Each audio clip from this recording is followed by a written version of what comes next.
Troisième étage, donc vous êtes sur vue panéliste dans toute la chambre. Pour bénéficier de cette chambre, les touristes devront désormais payer une taxe de séjour d'un montant entre 20 centimes et 1 euro par nuit et par personne.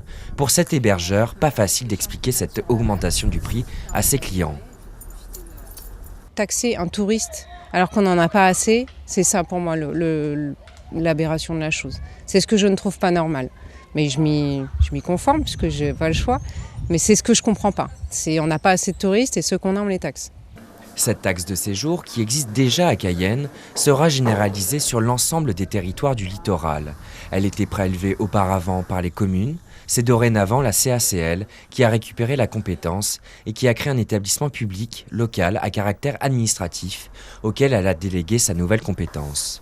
La taxe de séjour, elle doit être affectée à la promotion du territoire. Donc c'est vrai que le fait qu'elle soit plus importante permettra de mettre en place des actions d'envergure un petit peu plus importantes.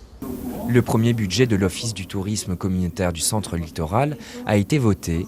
Des premières actions ont été financées par l'établissement public. La période de carnaval est derrière nous, mais le village Nana, il y avait une présence de l'office intercommunal. La taxe de séjour sert évidemment à faire cette vitrine là sur le carnaval.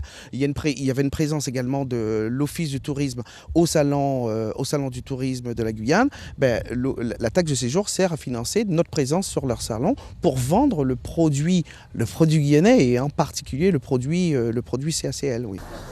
Destinée à la promotion du territoire, les résidents guyanais sont exonérés de cette taxe de séjour. Elle n'est payable que pour les visiteurs qui ne résident pas en Guyane. Suivez l'info sur Guyane la Première, télé, radio et internet.